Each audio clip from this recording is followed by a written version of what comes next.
وہ نہ تو خان کی کوئی ایسی کرپشن ہے جس کا پورا ثبوت ہے، انہوں نے جو 200 کیسز خان کے اوپر بنائے اس میں کوئی کرپشن کا اسکینڈل نہیں نکلا، توشہ خانہ کے تحائف بھی نہیں نکلے، وہ 26 لاکھ روپے جو زمان پارک کی تزئین و آرائش کا بنایا وہ بھی آخر میں انہوں نے دیکھا 26 لاکھ خان کے اپنے۔ اس کے بعد جتنے بھی معاملات انہوں نے عدت تک کے گھٹیا کیسز بنانے کی جو پوری کوشش کی وہ اسی لیے کی کہ خان کے اوپر کرپشن کی کوئی فائل نہیں ملی۔ انہوں نے خان کے کردار پر حملہ کیا، عدت والے کیس سمیت ہر قسم کا حملہ کیا، کچھ بھی نہیں ملا۔ 9 مئی پہ لے کے اس میں بھی کچھ نہیں ملا، جو 9 مئی میں بھی خان بالکل کلین، عدالتیں خود کہہ رہی ہیں۔ پھر خان پر جو قاتلانہ حملہ ہوا، پھر عدم اعتماد آئی، پھر مشکل میں جو ساتھی چھوڑ کے گئے، عمران خان کی گرفتاری ہوئی، خان کو جیل میں ڈالا، یہ تمام کیسز بنائے۔ اب جو خان اڈیالہ میں موجود ہے اور وہ جو خان باہر تھا، یہ اس میں زمین آسمان کا فرق ہے۔ 2018 میں بھی خان کی جو حکومت تھی، آپ کو یاد ہوگا اس وقت بھی ان لوگوں نے 30 سے 40 نشستیں RTS سسٹم کو بٹھا کر خان سے نہیں دی۔ 2018 کی میں بات کر رہا ہوں۔ اب RTS سسٹم جب انہوں نے بٹھایا اس وقت تحریک انصاف کی 118 نشستیں، آپ چیک کریں اس دور کی، نون لیگ کی 43 اور پیپل پارٹی کی 33 نشستیں تھیں۔ جب یہ RTS سسٹم بیٹھا تو نون لیگ کی اچانک 25 نشستیں بڑھ گئیں، پیپلز پارٹی کی 10 بڑھ گئیں، اور جو GDA تھی اس کی 6 کم ہوگی، تحریک انصاف کی 2 ہوگی۔ اب عثمان ڈاٹ، ڈاکٹر یاسمین راشد، نثار جاٹ ہار گئے، خواجہ آصف، رانا سنوال جیسے لوگ جیت گئے۔ تو جو ہارے جتا دی انہوں نے، وہ پھر سلیکٹر لاڈلے کا ایک بیانیہ قائم کر کے 3 مہینے بعد خان کی حکومت گرانے کا ان لوگوں نے ساروں نے واردات ڈال دی۔ یہ تو اللہ نے خان کی مدد کی اور خان عوام ساتھ کھڑی ہوئی، سوشل میڈیا ایک بڑی طاقت بنی، پورا نظام جو ہے جس پر انہوں نے غلبہ ڈال دیا، احتجاج سے جو روک سکتے تھے، ورنہ یہ جنہوں نے جہاں تک انہوں نے روکا، ان کے پاس تو بڑا تجربہ ہے اس کا۔ باقی غدار پارٹیوں میں ڈالے، جو بھی کیا آپ کے سامنے سارے معاملات، لیکن سوشل میڈیا کو قابو نہیں کر سکے۔ اب تو فائر وال انٹرنیٹ بھی وہ یہاں تک نوبت پہنچی۔ اب ان تمام وارداتوں کے بعد بھی حل یہ نکلا کہ معیشت تباہ و برباد پاکستان پتھر کے دور میں۔ ایک ہفتے میں اسٹاک ایکسچینج، جس پر انہیں بڑا فخر تھا، آپ کو یاد ہوگا کہ یہ کہتے تھے کہ اسٹاک ایکسچینج اوپر جا رہی ہے عدم اعتماد کے بعد بھی۔ آپ کو پتہ ہے پہلی خوشخبری انہوں نے یہی سنائی تھی کہ دیکھیں جی معیشت ہماری اوپر جا رہی ہے، اسٹاک ایکسچینج اوپر جا رہی ہے۔ اسٹاک ایکسچینج کے حالات ذرا چیک کریں، ملک کے حالات چیک کریں، معیشت کے حالات چیک کریں، سیکورٹی کے حالات چیک کریں، امن و امان کے، خارجہ پالیسی میں، داخلہ، ہر لحاظ سے ان سیاسی جماعتوں کے حالات دیکھ لیں۔ حکومت کسی صورت میں چلنے کا نام ہے۔ اور آپ کو بڑی خبر دوں، یہ وزیر خزانہ چین میں بیٹھ کے جو منت کر رہا ہے کہ ہمارے قرضے رول اوور کریں، وہ رول اوور نہیں ہو رہے۔ تو یہ کوئی راکٹ سائنس نہیں ہے جو کسی کو سمجھ نہ آئے۔ ایسے میں کس کی ضرورت ہے مذاکرات کرے، کس کی ضرورت ہے بات چیت کرے؟ عمران خان کی تو نہیں ہے، وہ تو کہہ رہا ہے میں ساری زندگی جیل بیٹھنے کو تیار ہوں۔ اس کی پارٹی تو آج بھی جیل میں بیٹھ کے بھی پارلیمانی سیاست کی سب سے بڑی جماعت ہے۔ معیشت چلے نہ چلے، خان کو تو کوئی فرق، خان تو جیل میں بیٹھا، وہ حکومت تو نہیں چلا رہا۔ اس کا تو اگلا الیکشن، اس سے اگلا الیکشن، اس سے اگلا الیکشن، سارے الیکشن اس کے پکے ہیں۔ وہ تو صرف وقت گزارت ہی، لیکن وہ سیاست نہیں کر رہا۔ میں آپ کو حقیقت بتاؤں، خان پاکستان بچانا چاہتا ہے بخدا۔ یہ کبھی امریکہ، پھر چین، پھر امریکہ، پھر چین کے چکر لگا لگا پاگل ہو کے حالات قابو نہیں آ رہے۔ فارن آفس مجبور ہو کے کہہ رہا ہے، کیونکہ امریکہ سے قرارداد آئی، اسے کہہ رہے ہیں ہم چین سے رشتہ نہیں توڑ سکتے۔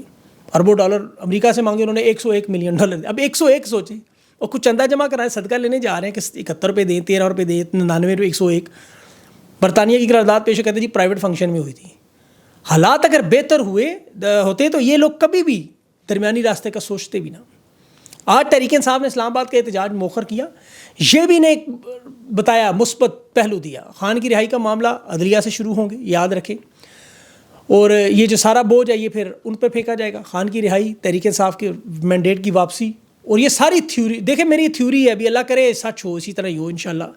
تحریک انصاف کا جو پروٹیسٹ آج مؤخر ہوا، لیکن جماعت اسلامی کا چلتا رہا۔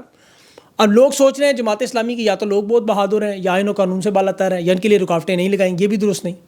تحریک انصاف کے لوگ پاکستان کے شاید قانون کے انڈر آتے ہیں، صرف دفعہ 144 صرف ان پہ ہے۔ جماعت اسلامی بڑے آرام سے لیاقت باغ، 0 پوائنٹ، ڈی چوک، دھرنا، احتجاج جگہ بھی کرتی رہی۔ انہیں راستے انہوں نے کچھ بند تھے، کچھ کھول بھی لیے انہوں نے۔ یہ بڑا ٹیکنیکل معاملہ، یاد رکھیں۔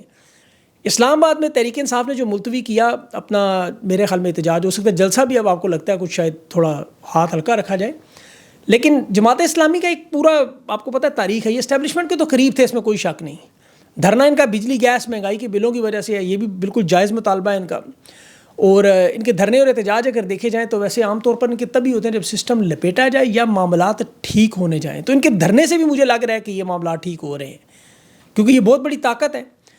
تحریک انصاف کو انہوں نے فارم 45 نہیں دیے جب انہیں چاہیے تھے، اس پہ کوئی شک نہیں۔ ان کے اتحاد کا تحریک انصاف سے معاملہ بھی بڑا عجیب و غریب رہا، اور لیکن یہ تبھی میدان میں آتے ہیں جب حکومت کے جانے کی باری ہو۔ یہ آپ ان کی تاریخ اٹھا کے دیکھیں، یہ ایمرجنسی مارشل لا کی جو خبریں، معیشت کے حالات، سیاسی عدم استحکام، ایسے میں جماعت اسلامی اس طرح فرنٹ پہ آئے، لیاقت باغ میں، 0 پوائنٹ پہ، ڈی چوک پہ، تو مجھے لگ رہا ہے کہ یہ معاملات اب اس حکومت کے ہاتھ سے بالکل فارغ ہونے جا رہے ہیں. اور تحریک انصاف نے جو پرامن احتجاج واپس بھی لیا ہے اسلام آباد میں, یہ بھی اس کی ایک بہت بڑی کڑی ہے. اور جماعت اسلامی کی اب دیکھیں پولیس کی ویڈیوز بھی آ رہی ہیں سامنے. پولیس والے خود کہہ رہے ہیں کہ ہماری کوئی ذاتی لڑائی نہیں, ہم مطلب پیچھے ہٹنا چاہتے ہیں, جو جاتا ہے جانے دے اسے. تحریک لبیک بھی محرم کے دنوں میں دھرنا دے کے خاموشی سے اٹھ کے ڈنڈا بھی نہیں چلا, جبکہ پی ٹی آئی کا پرامن احتجاج ہو تو وہ کیا زرتاج گل کے گھر انہوں نے دفعہ 144 لگانے پہنچ گئی. لیکن یہ بھی ہے کہ کیونکہ مذہبی جماعتیں ہیں, ان کا ذرا ووٹ بینک مختلف ہوتا ہے سیاسی جماعتوں سے, اس لیے ان سے حکومتیں ڈرتی بھی ہیں. عطا تارڑ تو کہہ رہا تھا ہم نے اجازت دی ہوئی ہے, اب تحریک انصاف نے F9 میں مانگی, وہ بھی نہیں ملی, لیکن ملے گی. اور شاید ہو سکتا ہے تحریک انصاف کو اب احتجاج کی ضرورت بھی نہ پڑے, یہ بھی میں آپ کو بتا دوں. اور اب جو سب سے بڑھ کر جو معاملہ سیکیورٹی کے حالات ہیں, جس میں خیبر پختونخوا سر فہرست ہے. دیکھیں علی امین گنڈا پور کی جو تقریر آپ دیکھیں, یہ بڑی اہمیت کی حامل ہے. گنڈا پور نے جو اعلان کیا ہے نا کہ کسی صورت میں ہم صوبے میں آپریشن نہیں ہونے دیں گے, کہ ہمارے نام پہ ڈالرز کھائے جا رہے ہیں, خون ہمارا گرتا ہے, فائدہ کوئی اور اٹھاتا ہے. قربانیاں دینے سے ہم نہیں ڈرتے, لیکن ہم اب اس طرح کی قربانیاں نہیں دیں گے کہ کوئی ہمیں بیچ کے ہمارا خون ڈالر کما جائے. اور 101 ملین ڈالر ملے ہیں ویسے ابھی. اب ساتھ اس نے یہ بھی کہا کہ پاکستانی فوج, ملٹری اور سویلین کی شہادتوں پر بھی کہ ہم کسی شہداء کے خلاف بات نہیں کریں گے. تو علی امین گنڈا پور اس وقت جو دیکھیں کوشش تو کر رہا ہے کہ یہاں معاملات خراب نہ ہوں. جو صوبائی ایپیکس کمیٹی بنی ہے, جس میں عسکری قیادت بھی شامل تھی, بنو امن جرگہ کے تمام مطالبات جو علی امین گنڈا پور نے تسلیم بھی کی ہے, اور اس میں سب سے بڑی بات آپریشن نہ کرنے کا معاملہ ہے. اس وقت کچھ گڈ اسٹوڈنٹس بھی ان کے لیے ہیں, اور بدقسمتی ان گڈ اسٹوڈنٹس والی جو واردات ہے جسے علی امین گنڈا پور پولیس اور سی ٹی ڈی کی مدد سے ختم کرنا چاہتا ہے, جبکہ دوسری طرف گڈ اسٹوڈنٹس کے حمایتی بھی ہیں, یہ یاد رکھیں بات. اور یہ جو امن کمیٹی نے پوری ایک آپ کو پتہ ہے مطالبات کی 16 مطالبات کی لسٹ دی ہے.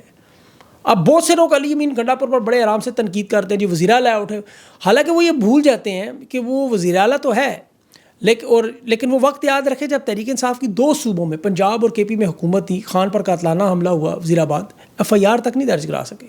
تو زمینی حقائق مختلف ہے وزیر اعلیٰ کے لیے بھی. اب جہاں جہاں صورتحال کنٹرول کرنا مشکل ہے, جیسے پارا چنار ہے.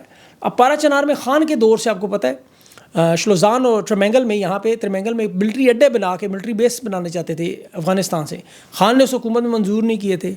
اب پارا چنار کی بہت سارے لوگوں کو پاکستان میں یقین تفصیل ہی نہیں پتہ یہ کتنا اہم علاقہ ہے, اور بدقسمتی سے لوگوں کو پتہ نہیں کہ وہاں پہ ہو کیا رہا ہے. بڑا ظلم ہو رہا ہے وہاں پہ بھی. یہ پشاور سے 500-600 کلومیٹر دور ہے, وفاق کے زیر اہتمام آتا ہے. فاٹا کو جو پرانا کرم ایجنسی ہے اس کا دارالحکومت ہے. تینوں اطراف میں افغانستان ہے, مشرقی سرحد پاکستان سے ملتی ہے. یہ 1980 میں افغان جنگ ہو رہی تھی, تو اس وقت یہ مزاحمتی گاڑ انہوں نے مجاہدین نے بنایا تھا. توری قبائل بھی ہیں, بنگش قبائل بھی ہیں, 500 سال سے بڑا خوبصورت علاقہ, اور بڑے بہترین لوگ ہیں یہاں کے, بڑے زبردست لوگ, دلیر بھی ہیں اور بڑے ملن نثار محبت کرنے والے. توریوں کے علاوہ بنگش ہیں, منگل ہیں, بڑا خیل ہیں, یہاں پہ بہت سارے لوگ ہیں. مسئلے کی مسائل 1980 سے یہاں سے شروع کر دیے گئے تھے, اور ڈکٹیٹرز نے فائدہ بھی بڑا اٹھایا. ضیاء الحق نے اس دور میں بڑے مسائل خراب کیے. پھر کالعدم تنظیموں نے یہاں حملے کیے. 2007 میں یہاں 5000 لوگوں کی شہادتیں بھی ہوئیں. ابھی پچھلے سال 2023 میں جولائی میں یہاں آپ کو یاد ہوگا معاملہ بہت بگڑ گیا تھا. اب چونکہ افغانستان کی سرحدیں ملتی ہیں یہاں, ننگرہار, خوست اور پتیا وہاں کی, تو ادھر سے ان تینوں سائڈوں سے اب کوشش کیا جا رہا ہے کہ ٹرینڈ لوگوں کو بھیج کے پارا چنار کو مکمل محاصرے میں کر کے وہاں معصوم لوگوں کا خون بہایا جائے, اور پھر یہ ہو سکتا ہے آپریشن کی ایک فضا بھی بنائی جائے. اب علی امین گنڈا پور خیبر پختونخوا کی حکومت یہی کوشش کر رہی ہے کہ یہ معاملات بگڑے نہ کسی طرح, کیونکہ یہ خدا نخواستہ اگر یہ معاملہ بگڑا تو یہ بہت آگے تک چلا جائے گا, اور اسے روکنا ناممکن ہو جائے گا.